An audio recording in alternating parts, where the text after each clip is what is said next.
안녕하세요. 얼마 전 아들의 상견례에서 인생의 쓴맛을 경험한 아버지입니다. 저는 작은 사업을 하면서 아내와 함께 딸과 아들을 낳아 가정을 이룬 평범한 아버지입니다. 특별히 화려한 삶을 살지는 않았지만 가족과 함께하는 시간을 소중히 여기며 살았고 자식들에게도 상식적이고 바른 길을 알려주려고 노력했습니다. 사업을 하면서 어려움도 많았지만 장애물들을 이겨내며 현재는 안정적으로 사업을 하고 있고 저희 부부 노후 생활과 자식들에게 서울의 작은 아파트 정도는 해줄 수 있는 상태입니다. 딸과 아들 모두 공부를 잘했지만 딸은 삼수까지 하면서 아내와 저를 고생시켰습니다. 딸은 어릴 적부터 공부를 잘해서 모두가 의대 진학을 기대했고 딸 역시 의사가 되고 싶다는 확고한 꿈을 가지고 있었습니다. 하지만 처음 두 번의 도전에서 실패하고 좌절을 겪었지요. 삼수를 시작한 딸은 이번이 마지막이라면서 이번에도 의대에 붙지 못하면 자신 성적에 맞는 대학에 들어가겠다고 선언했습니다. 하지만 삼수를 했어도 의대 진학에 실패하였고 딸은 더 이상 미련이 없다면서 자신 성적에서 갈 수 있는 학교 중에서 수의과를 선택했습니다. 제가 너무 아쉬우면 한 번 더 수능을 보라고 이야기했지만 딸은 더 이상은 의미가 없다면서 수의대에 들어갔고 결과적으로 수의대를 졸업해서 지금은 훌륭한 수의사가 되었습니다. 세 번의 도전 끝에 이룬 성과라 그런지 딸이 동물들을 치료하며 행복해하는 모습을 보면 마음 깊이 뿌듯함을 느낍니다. 그리고 아들은 이름난 대학교의 공과대학에 입학해 열심히 공부한 끝에 지금은 대기업에 다니고 있습니다. 어려운 전공임에도 꾸준한 성실함과 노력으로 자신의 길을 개척해 온 아들이 자랑스럽습니다. 사실 두 아이가 고등학교에 다닐 때 뒷바라지로 가장 고생한 사람은 제 아내였습니다. 아내는 새벽까지 아이들 공부를 챙기고 학원 스케줄에 맞춰 발걸음을 재촉하며 온 신경을 쏟아부었습니다. 경제적인 부분도 부담이었지만 아내의 정성과 희생이 컸기에 두 아이가 각자의 길에서 이렇게 잘 성장할 수 있었습니다. 이렇게 저희 가족은 평범한 어려움을 겪고 그 어려움을 이겨내면서 지냈고 딸과 아들 모두 각자 자신의 팥벌이를 하고 있어 큰 걱정이 없었습니다. 저희 가족 특히 아들에게 생각지 못한 일이 생긴 것은 아들이 결혼하고 싶다고 이야기를 꺼낼 때부터였습니다. 아들이 올해 30살이 되었는데 요즘 나이로는 결혼이 이르다는 말도 듣지만 저는 결혼 정년기라고 생각했습니다. 그래서 아들이 결혼하고 싶다는 이야기를 꺼냈을 때 아내와 저는 크게 기뻤습니다. 아버지, 저 결혼하려고 합니다. 결혼. 잘 됐구나. 요즘 애들은 결혼하고 싶어 하지 않아서 내심 걱정하고 있었는데 다행이네. 네, 이제 안정적인 직장도 있고 함께하고 싶은 사람이 생겼습니다. 이제 결혼할 때가 된 것 같아요. 그렇구나. 결혼은 인생에서 정말 중요한 결정이야. 그만큼 신중해야 하는데. 내가 이렇게 결심했다니. 아버지는 기쁘다. 감사합니다. 아버지, 사실 저도 이런 날이 올 줄은 몰랐지만 그녀와 함께하는 시간이 정말 편하고 좋았습니다. 그래서 결혼을 결심하게 됐어요. 그래. 누구보다 네가 그 마음을 잘 알겠지. 네 어머니랑 나는 네가 행복하길 바랄 뿐이다. 그리고 결혼을 준비하는 데 필요한 것도 충분히 지원해 줄 생각이야. 작은 집이라도 마련해 주려고 그동안 모아둔 돈이 있거든. 아버지, 정말 감사합니다. 사실 그녀는 직업이 간호사이고 성격도 조용하지만 따뜻한 사람입니다. 그런데 집안 사정이 특별해요. 아버지는 돌아가셨고 새어머니랑 여동생 이렇게 세 가족이에요. 그렇구나. 그 정도는 큰 문제는 아니지. 중요한 건 너희 둘이 서로를 진심으로 아끼고 사랑하는가 하는 거다. 부모는 언제나 내가 행복하게 살기를 바랄 뿐이야. 너희가 함께 좋은 가정을 이룰 수 있다면 그걸로 충분하다. 아버지, 저도 그 부분이 제일 중요하다고 생각해요. 서로 존중하며 살 수 있는 사람이라서 결혼을 결심한 겁니다. 그러면 됐다. 결혼 준비는 차근차근 진행해 보자. 힘든 일이 있으면 엄마랑 상의를 하고 나도 최선을 다해 도와줄 테니 걱정하지 말고 준비하자. 네, 정말 든든합니다. 감사합니다. 아버지, 저의 사업은 안정적으로 진행되고 있었고 저희 노후 자금도 전부 준비되어 있어 경제적으로 여유가 있었습니다. 그래서 아들이 결혼할 때 작은 집이라도 마련해 주려고 모아둔 돈도 있었기에 결혼을 적극 찬성했죠. 얼마 후 아들과 동갑인 여자친구가 집에 인사를 왔습니다. 여자친구의 직업은 간호사였고 말이 많지는 않았지만 차분하고 선한 인상이 마음에 들었습니다. 여자친구의 아버지는 이미 돌아가셨고 새 어머니와 여동생이 있다는 이야기를 들었죠. 여동생은 현재 알바를 하면서 취업 준비를 하고 있어 집안의 가장 노릇을 5년째 하고 있다고 했습니다. 어린 나이부터 열심히 살아온 이야기를 들으니 짠하면서 대견했고 저희는 경제적으로 도움을 받을 필요가 없으니 사돈 쪽에 도움을 줘야 하는 상황인 것이 결혼에 큰 걸림돌이 되지 않는다고 생각했죠. 둘의 사이를 지켜보니 아들과 며느리가 될 아이가 서로에게 든든한 존재가 되어줄 것이라는 믿음이 생겼습니다. 둘이 결혼 준비를 시작할 때까지만 해도 모든 것이 순조로울 거라 생각했습니다. 하지만 결혼을 준비하는 과정에서 사돈의 예상치 못한 요구가 점점 많아지기 시작했습니다. 자신들은 가진 것이 없지만 여자친구의 직업이 간호사이니 안정적인 직업인 걸 알고 계실 거라며 처음엔 집을 마련해 달라고 하더군요. 저희는 처음부터 집을 해줄 마음이 있었기 때문에 당연히 알겠다고 했습니다.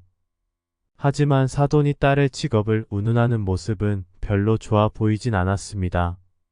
상견례를 하지도 않았는데 예단에는 얼마를 줘야 하고 예물은 리스트를 보내서 다 최고급으로 해달라는 등 요구하는 것이 많았습니다. 물론 결혼 준비 과정에서 일정한 예단이나 예물 같은 형식을 요구하는 것은 당연하다고 생각합니다.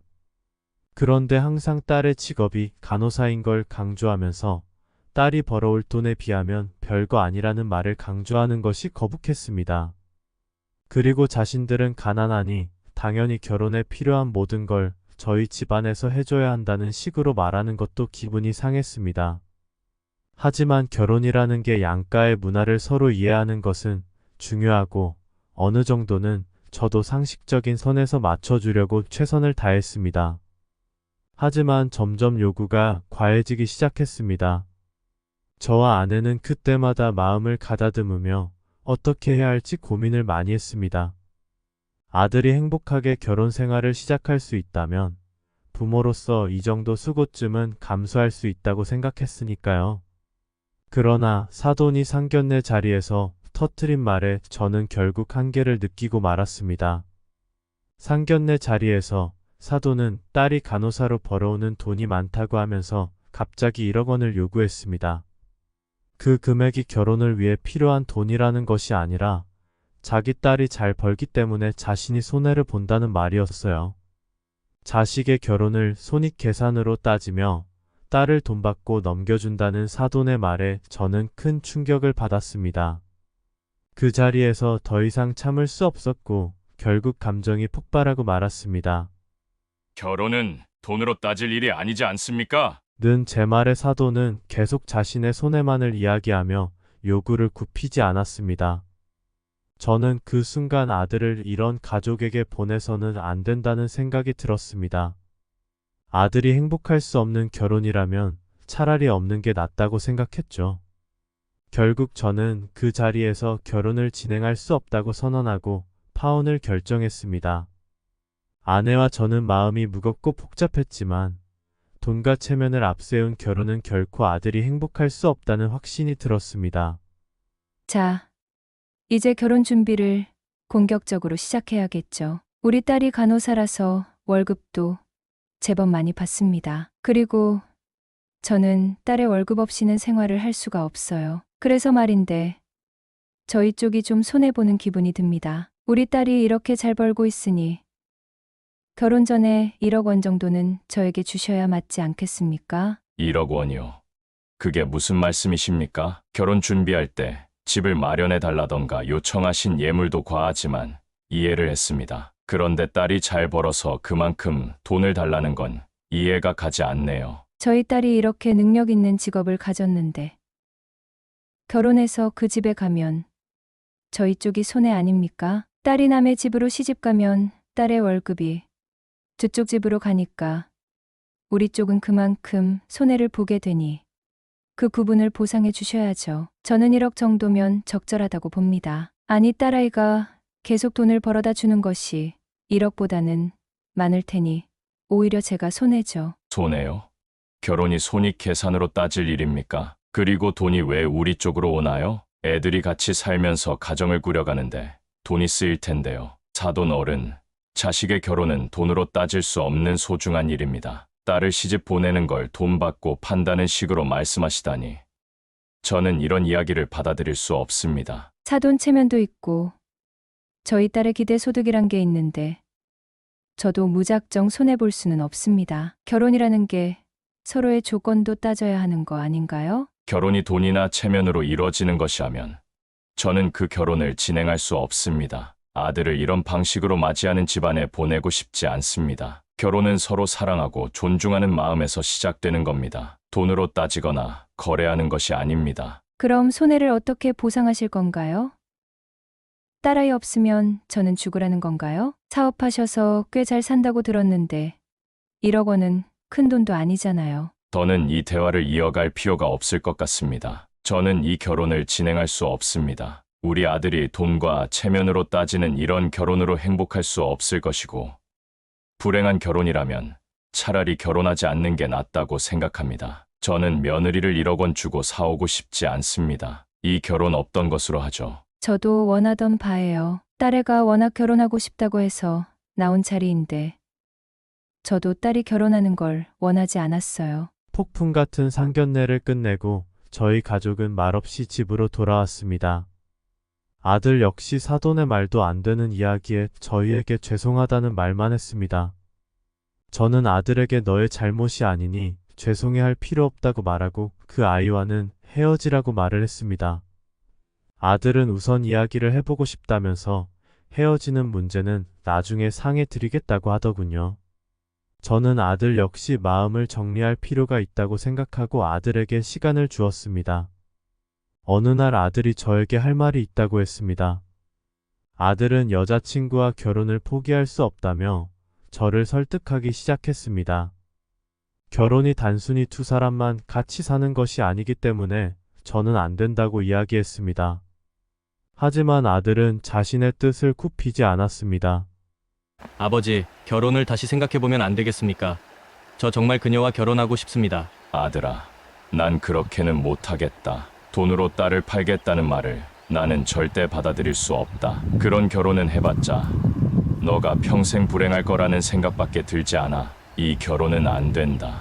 여자친구의 어머니의 말씀이 심하긴 했지만 그게 제 여자친구의 잘못은 아니잖아요. 여자친구도 자신의 어머니가 말이 심했다면서 사과하고 싶다고 했어요. 그녀도 저도 결혼하고 싶은 마음은 변함없어요. 우리가 행복할 수 있도록 다시 한번 생각해 주시면 안 될까요? 아무리 내가 원해도 그 사람들의 생각은 쉽게 바뀌지 않을 거다. 난 그 집안과는 인연을 끊겠다. 아들의 진심 어린 설득에도 불구하고 나는 결코 마음을 바꾸지 않겠다고 다짐했습니다. 하지만 며칠 뒤 아들 여자친구가 직접 우리 집에 찾아왔습니다. 조용히 문을 두드린 뒤 저를 보고 깊이 고개를 숙이며 말을 꺼냈습니다. 아버님, 저희 어머니가 정말 큰 신뢰를 범했습니다. 그날의 말씀은 저도 납득하기 어려웠고 어머니께도 여러 차례 말씀드렸습니다. 정말 죄송합니다. 제발 한 번만 더 저희를 믿고 기회를 주실 수 없을까요? 그녀의 진심 어린 사과에 나는 잠시 마음이 흔들렸습니다. 사돈의 요구와는 달리 이 아이는 진심으로 우리 아들과의 결혼을 원하고 있는 듯 보였습니다. 그러나 여전히 결혼을 받아들이는 데는 큰 걸림돌이 남아 있었습니다.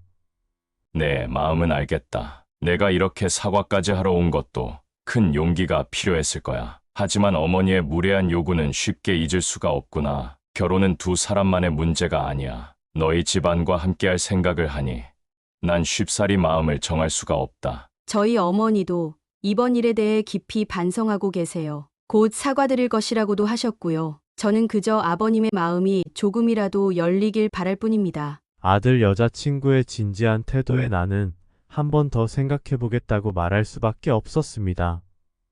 분명한 건 아들 여자친구가 예의 바르고 성실한 사람이라는 것이었죠. 그래서 이렇게 대답했습니다. 알겠다. 사돈이 사과한다고 하니 나도 다시 생각해보마. 하지만 쉽지는 않을 거다. 내가 돌아가 어머니와 함께 이 문제를 잘 해결해보아라. 네, 감사합니다. 꼭 잘 해결하겠습니다. 그녀는 그렇게 떠나갔고 나와 아내는 이 문제를 두고 다시 한번 상의를 하게 됐습니다. 나도 마음이 흔들리긴 했지만 여전히 그들의 요구가 나를 불편하게 했습니다. 이런 결혼이 아들에게 진정으로 좋은 선택일지 확신이 서지 않았습니다. 그 후에도 아들은 계속 그녀를 만나고 있는 눈치였습니다. 나도 그 사실을 알고 있었지만 더 이상 이 문제를 놓고 아들과 언쟁을 하고 싶지 않았습니다. 아들이 자신의 길을 가려는 모습이 한편으론 대견하면서도 다른 한편으론 걱정이 되는 복잡한 심정이었습니다. 내가 내린 결정이 과연 옳은 것인지 아니면 내가 조금 더 마음을 열어야 하는 것인지 아직도 쉽게 답을 내릴 수 없는 상황입니다. 파혼 이후 2달 정도 흘렀을까요? 아들이 두 집안의 화해 자리를 마련하고 싶다고 했습니다. 내키진 않았지만 여자친구의 어머니가 사과를 한다고 하니 다시 한번 믿어보기로 하고 저희 부부는 아들과 약속 장소에 나갔습니다. 그곳에는 여자친구와 그녀의 어머니가 기다리고 있었습니다. 사도는 겉으로는 사과를 했지만 진심이 느껴지지 않았습니다. 하지만 아들이 결혼을 원하기에 일단 사과를 받아들이기로 했습니다. 그럼에도 불구하고 결혼 준비는 우선 하지 않겠다고 결심했습니다. 며칠이 지나고 여자친구의 어머니에게서 전화가 왔습니다. 그 여자는 딸이 월급을 집안에 안 준다고 말해 억지로 사과를 했고 자신의 딸이 결혼하는 것이 싫다는 말까지 했습니다. 그러곤 딸에겐 자신이 전화했다는 건 비밀로 하라면서 아들이랑 자신의 딸을 빨리 헤어지게 만들어야 한다고 이야기했습니다. 이 말을 듣고 나는 조금 이상하다는 생각을 하게 되었습니다. 가난하다면 딸이 주는 돈이 아쉬울 수는 있지만 돈 때문에 딸이 결혼하는 것이 싫다는 것이 이상했기 때문에 딸을 사랑하지 않는다고 느껴졌죠. 저는 아들에게 여자친구의 어머니가 나에게 이런 전화를 했다고 말하고 여자친구 집안 사정을 얼마나 알고 있냐고 물었습니다. 아들은 망설이더니 여자친구네 집안이 조금 복잡하다고 말했습니다. 여자친구와 상의해서 모든 걸 말해주겠다고 하더군요. 그리고 다음날 아들의 여자친구가 집으로 찾아왔습니다. 여자친구의 어머니는 낳아주신 부모님이 아니라 아버지와 살던 동거인이었다고 합니다. 어머니가 일찍 돌아가시고 아버지 혼자 자녀들을 키우다가 자신이 고등학교 다닐 때 현재의 새 어머니가 집으로 들어왔다고 했습니다. 얼마 후 자신은 대학 때문에 자취를 시작했고 병원에 취업하고 1년 정도 후에 아버지가 갑자기 사고로 돌아가셨다고 하더군요. 그때부터 어머니란 사람은 갑자기 딸이라 부르며 다정하게 대하면서 돈을 달라고 했고 어리고 착한 아이는 결국 어머니가 원하는 대로 월급의 대부분을 줬다고 합니다. 지금의 새 어머니도 없으면 자신과 동생은 고아가 되기 때문에 어머니가 무리한 요구를 해도 모두 들어줬다고 했습니다. 하지만 상견례에서 무례한 말을 하고 돈 때문에 자신의 결혼을 방해하는 모습을 보고 깨달은 바가 많다고 하더군요. 그리고 고등학교 때부터 12년 정도 같이 지냈지만 아버지와 혼인신고를 하지 않았기 때문에 서류상으로는 남이라는 말을 들었습니다. 잘 왔어. 요즘 어떻게 지내고 있니? 저는 잘 지내고 있어요. 아버님과 이런 대화를 나누고 싶었어요. 그래. 무슨 일로 집까지 찾아왔니? 상견례 때 보신 어머니는 아버지와 함께 살던 동거인이셨어요. 저희 어머니는 제가 어릴 때 일찍 돌아가셨고 고등학교 다닐 때 새 어머니가 우리 집으로 들어오셨습니다. 그때 너는 몇 살이었니? 18살 정도였어요. 얼마 후에 저는 대학 때문에 자취를 시작했고 취업 후에는 동생과 같이 독립해서 살았습니다. 그런데 2년쯤 전에 아버지가 갑자기 사고로 돌아가셨어요. 그 시기가 얼마나 힘들었을까? 아버지를 잃고 나서 어머니와의 관계는 어떻게 되었니? 그때부터 어머니는 저를 딸이라고 부르며 다정하게 대해주셨고 그 이후로 많은 요구가 있었어요. 아버지가 돌아가시고 아버지의 재산을 모두 가져가시더니 저에게 생활비가 없다며 돈을 보내달라고 하셨어요. 지금 살고 있는 곳도 저희 아버지 아파트였고 아버지가 돌아가시고 제가 물려받았습니다. 저는 어머니까지 없으면 고아가 된다는 두려움에 월급의 대부분을 어머니께 드린 것 같아요. 그런 상황에서 얼마나 힘들었겠니? 그 마음을 이해해. 그런 관계는 정말 복잡했겠구나. 상견례에서 어머니가 저에게 무례한 말을 하셨고 돈 때문에 제 결혼을 방해하는 모습을 보며 많은 것을 깨달았어요. 그동안 제가 어머니의 요구에만 응답하며 살았던 것이 제 삶을 얼마나 억압했는지 느꼈습니다. 그리고 정말 저를 사랑한다면 그렇게 행동할 수 없다는 것도 알게 됐어요. 그 깨달음이 정말 소중하구나. 너는 이제 성인이니 자신의 행복을 위해서도 선택을 해야 해.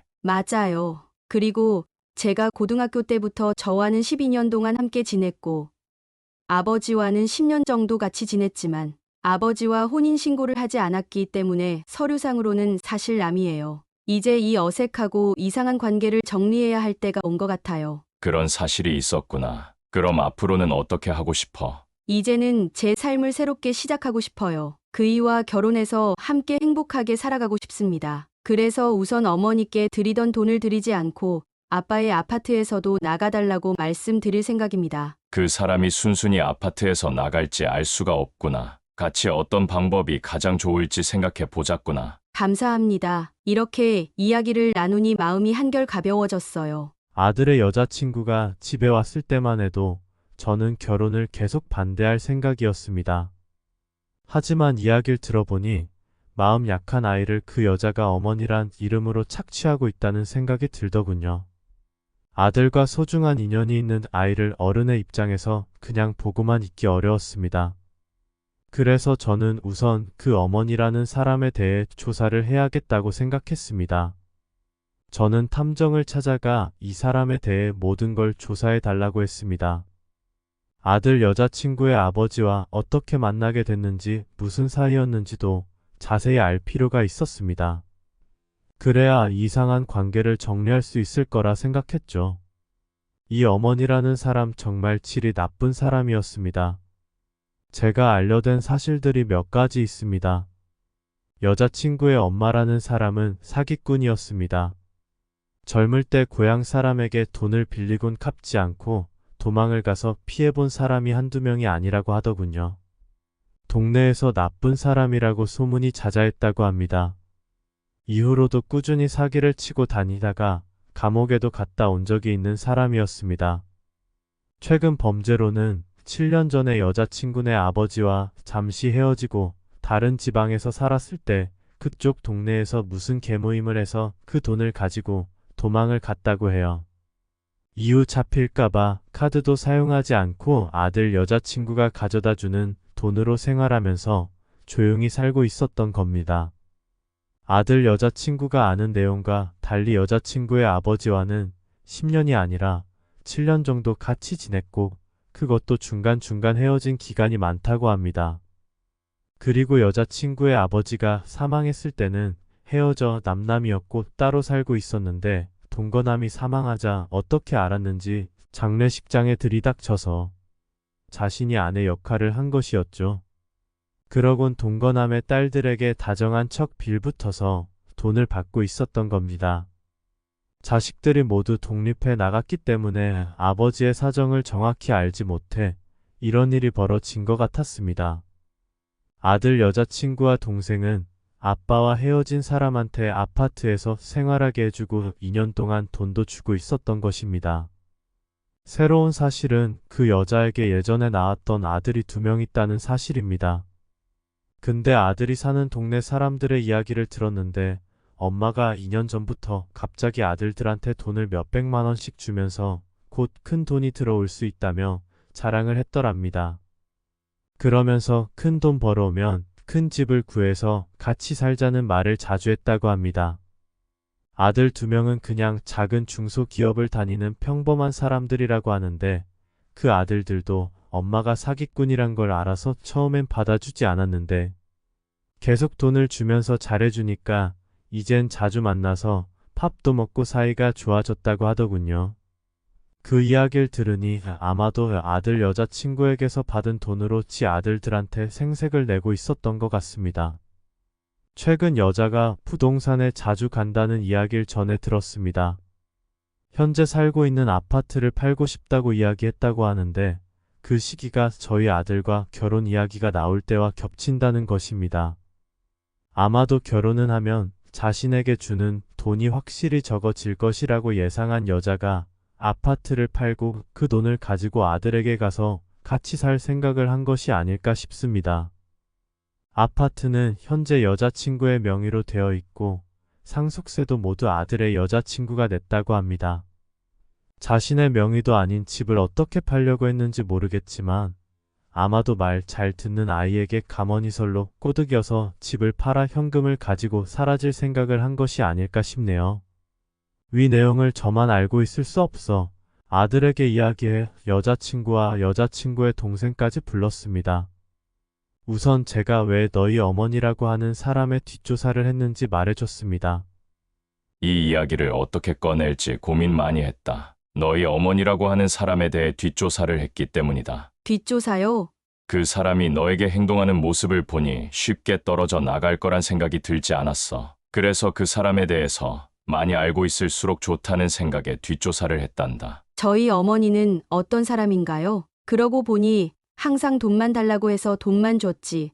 저희는 어머니에 대해 잘 알지 못하고 있네요. 나도 처음엔 믿기 힘들었지만 너희 새 어머니란 사람을 사기꾼으로 감옥까지 갔던 전적이 있단다. 젊었을 때 동네 사람들한테 돈을 빌리고 도망가서 악명이 자자했다고 해. 그리고 7년 전에 너희 아버지와 헤어지고 다른 지방에 살면서 계모임을 만들어 그 돈을 가지고 도망갔다고 하더구나. 그 사건 이후로 카드도 못 쓰고 너희가 가져다주는 돈으로 생활하고 있었던 거야. 많이 당황스럽네요. 어머니가 그런 일을 하셨다는 건 상상도 못했어요. 그리고 더 중요한 건 너희 아버지와의 관계도 10년간 지속된 게 아니라 7년 남짓이었고 중간에 자주 헤어졌다는 것도 사실이다. 너희 아버님이 사망하셨을 때는 이미 헤어져 남남이었고 따로 살고 있었다고 하더구나. 그런데 너희 아버지가 사망하자 장례식장에 찾아가서 자신이 아내 역할을 하려고 했다는 거다. 아파트도 탐나고 너희에게 돈을 받아낼 수 있다고 생각한 것 같아. 어머니가 그런 일을 했다니 믿기 힘드네요. 게다가 너희 어머니에게는 아들이 둘 더 있다는 것도 알고 있니? 그 아들들에게도 돈을 몇백씩 주면서 곧 큰 돈이 들어올 거라고 자랑했다고 해. 그러면서 큰 집을 구해서 같이 살자고 했다고 하더구나. 그 돈은 너희가 보내준 돈일 가능성이 크다. 그 돈으로 친아들들한테 생색을 내면서 관계를 개선하려고 한 거지. 이게 사실이라면 정말 끔찍하네요. 그럼 그 아파트 이야기는 뭐죠? 너희 어머니가 최근 부동산에 자주 들렀다고 들었다. 아파트를 팔려고 했다는 이야기도 전해 들었고 그 시기가 너희 결혼 이야기가 나올 때와 겹쳐. 아마 결혼하면 자신에게 오는 돈이 적어질 걸 예상하고 아파트를 팔아서 그 돈을 들고 사라지려고 했던 게 아닌가 싶다. 하지만 아파트는 제 명의로 되어 있고 상속세도 제가 다 냈어요. 엄마가 그걸 어떻게 팔겠다는 건지 모르겠어요. 그건 모르겠지만 너희 어머니가 그런 일에 능숙하니 어떻게든 가머니설로 너를 설득해서 팔게 만들 수도 있었을 거야. 이 모든 이야기가 너무 충격적이네요.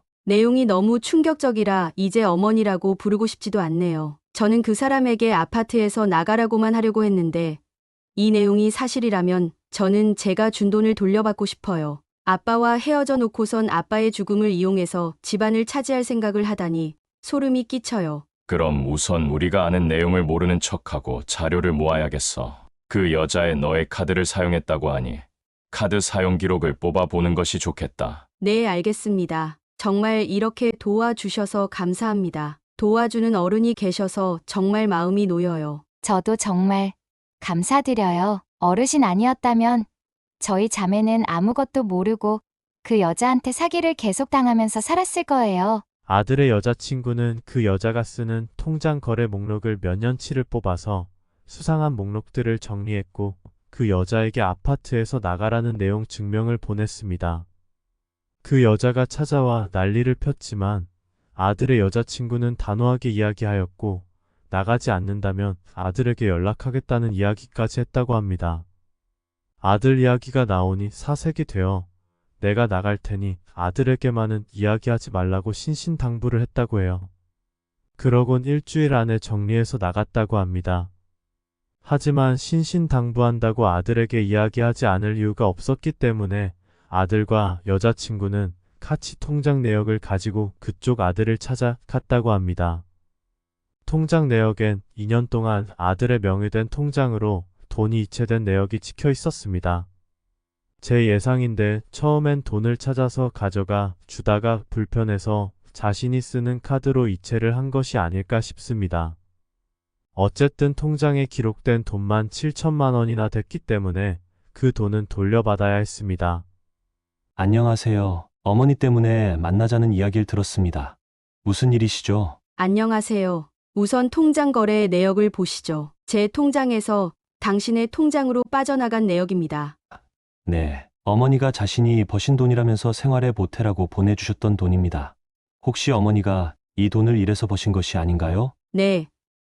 제가 번 돈을 생활비로 드렸는데 그 돈의 대부분을 님 통장으로 보낸 것 같아요. 그쪽 어머니와 저희 아버지가 동거를 하시다가 아버지가 돌아가시자 아버지와 헤어지신 걸 숨기시고 저희 아버지 아파트에 다시 들어와 사셨어요. 저는 그런 사람을 어머니라고 생각하면서 돈을 보내드렸고요. 사실 통장에 기록된 돈보다 더 많은 돈을 쓰셨을 거라 생각하지만 통장에 적힌 돈이라도 전부 반환해 주셨으면 합니다. 제가 님에게 돈을 드릴 이유가 하나도 없으니까요. 많이 당황스럽네요. 다행히 저 역시 저희 어머니를 많이 믿고 있지 않았기 때문에 어머니가 주신 돈을 전부 보관하고 있었습니다. 저희가 어릴 때부터 저희 집에는 사기당한 피해자들이 찾아오는 경우가 많았어요. 그래서 저희는 어머니를 받아들이기 힘들었고요. 마음을 조금이라도 열었던 제 자신이 한심스럽네요. 저는 정말 어머니가 했던 일들을 알지 못했습니다. 그 일에 대해 책임을 묻지 않는다는 서류를 작성해 주신다면 돈은 당연히 돌려드리겠습니다. 알겠습니다. 저도 이미 알고 그러셨다고 생각하진 않습니다. 저도 형사 처벌보다는 돈을 돌려받는 것이 목적이니 돈을 돌려주신다면 더 이상 책임을 묻지는 않겠습니다. 그 여자도 아파트에서 쫓아내고 돈도 전부는 아니지만 일부는 돌려받았기에 이 일이 어느 정도 마무리되었다는 생각이 들었습니다. 저희는 그 여자 없이 아들과 아들 여자친구 그리고 동생까지 해서 다시 한번 상견례 자리를 가졌습니다. 그 여자가 사라지니 분란이 일어날 것이 없어 화기애애하게 모임이 마무리되었습니다. 구체적인 결혼 날짜와 결혼 계획을 세웠고 아들과 예비 며느리는 결혼을 잘 준비하는 것처럼 보였습니다. 저희는 둘의 신혼집을 마련해 주었고 저희 부부는 결혼식 날만 손꼽아 기다렸습니다. 어느 날 아들 내외가 저를 찾아오더니 그 여자가 예비 며느리를 협박하고 있다는 말을 했습니다. 그 여자는 자신의 아들들에게 이야기하지 않기로 했는데 이야기했다면서 그걸로 고소를 한 해 만에 이런 이야기를 했다는 겁니다. 그리고 아들들이 모든 사실을 알게 돼서 다신 찾아오지 말라고 했다며 책임을 지라고 했다더군요. 고소도 안 하고 조용히 넘어간 걸 고맙게 여기지도 않고 이런 식으로 적반하장으로 나오니 화가 났습니다. 아니 아들을 찾아가서 이야기하면 어떡하니? 이야기 안 하기로 해서 아파트를 나온 건데 너 정말 못됐구나. 무슨 소리예요? 제가 이야기 안 하겠다는 약속을 한 적이 없는데요. 제가 당신 이야기를 따를 필요도 없고요. 아파트는 주인이 아닌데 돈 한 푼 안 내고 살고 있었으니 당연히 나가야 했던 거죠. 맞아요. 지금 이렇게 찾아오는 것도 아주 불편합니다. 그만큼 괴롭히고 돈 가져갔으면 됐지. 이제 그만하세요. 아니 내가 뭘 그렇게 했다고 난리인지 모르겠네. 지금 네가 내 아들 찾아가서 말하는 바람에 아들이 인연 끊겠다고 난리가 났어. 천륜을 끊어놓고 아무것도 책임지지 않는다는 게 말이 되니 어떤 식으로든 이 일에 책임을 져야 할 거다. 말도 안 되는 소리 하지 마세요. 천류는 제가 끄는 것이 아니라 그쪽 아들이 끄는 거예요. 저는 더 이상 할 말 없습니다. 너 말 다 했니? 우리 아들한테 7천만 원이나 받아갔다며. 그 돈 내놓으라고 내 돈이라고. 이런 말도 안 되는 말을 더 듣고 있을 수가 없네요. 저희 먼저 일어나겠습니다. 연락하지 마세요. 이 이야기를 듣자 저 여자를 그냥 두면 안 되겠다는 생각이 들었습니다. 그래서 저는 뒷조사한 내용들을 다시 한번 검토하다가 7년 전 갯돈을 들고 도망갔다는 사실이 떠올랐습니다. 이전의 사기들은 처벌이 어렵지만 7년 전 일은 법의 심판을 받게 할 수 있겠더라고요. 그래서 그쪽 피해자에게 연락을 했습니다. 여보세요? 안녕하세요. 저 혹시 7년 전에 개모임 사기 사건으로 피해를 보셨던 분 맞으신가요? 네, 맞습니다만 누구신지 여쭤봐도 될까요? 저는 그 사건의 가해자를 알고 있는 사람입니다. 최근에 그 사람과 관련된 사실을 알게 되어 제보하려고 연락드렸습니다. 뭐라고요? 그 사기꾼을 아신다고요? 정말요? 그 사람을 계속 찾고 있었는데 지금 그 사람 어디에 있죠? 그 여자는 지금 다른 지역으로 도망가 살고 있습니다. 사실 그 여자가 제 주변 사람에게 사기쳐 돈을 빼앗고 있어서 그 여자를 조사하는 과정에서 과거의 일을 알게 됐습니다. 믿기 힘드네요. 그동안 그 여자가 어디 있는지 아무도 몰랐어요. 경찰에 신고했는데도 소식이 없었거든요. 그런데 지금 어떻게 그녀의 행방을 아시게 된 건가요? 저희 아들과 결혼 이야기가 오가면서 그 여자가 며느리 될 아이한테 거짓말로 돈을 뜯어가고 있었습니다. 그러다 뒷조사를 하다 보니 7년 전에 그쪽에서 사기를 치고 도망갔다는 사실을 알게 됐습니다. 세상에 그 여자가 또 같은 짓을 하고 있었군요. 그 여자 지금 어디 있나요? 연락처가 있으니 핸드폰 번호를 드리겠습니다. 그 사람이 계속 사기를 치고 다니는 만큼 경찰에 다시 연락해 보셔야 할 것 같습니다. 당연히 그래야겠네요. 정말 감사드립니다. 그 여자를 잡을 수 있는 실마리를 주셔서요. 이제 그 악몽 같은 사건이 해결될 가능성이 생겼네요. 피해자가 저뿐만 아니라 8명이 더 있어요. 빨리 사람들한테 이 소식을 알려야겠네요. 저도 같은 피해를 입을 뻔했기 때문에 도울 수 있으면 도와드리고 싶습니다. 더 필요한 정보가 있다면 언제든지 연락 주세요. 정말 감사합니다. 이 제보가 큰 도움이 될 겁니다. 꼭 경찰에 다시 신고하겠습니다. 피해자분은 사기당했던 사람들을 모아서 경찰에 다시 찾아갔고 그 여자를 찾아서 수사가 다시 시작됐다고 합니다. 7년을 도주했고 피해자도 많고 사기 금액도 컸기 때문에 구속 수사가 시작됐다고 하더군요. 나쁜 사람은 벌을 받는다는 세상의 이치를 다시 한번 확인할 수 있었습니다. 내 인생에서 이렇게 파란만장하고 생각지 못한 일들이 연속으로 생긴 경우는 처음이었습니다. 현재 아들은 결혼을 해서 예비 며느리는 며느리가 되었고 둘이 행복하게 잘 살고 있습니다. 며느리는 어린 나이에 사기꾼을 만나 손해도 많이 보고 마음도 다쳤지만 잘 극복했고 이젠 자신을 지키는 법을 알게 된 것 같다고 이야기합니다. 저는 어려운 일을 잘 극복한 며느리가 기특합니다. 저도 이번 일을 겪으면서 배운 점들이 많았습니다.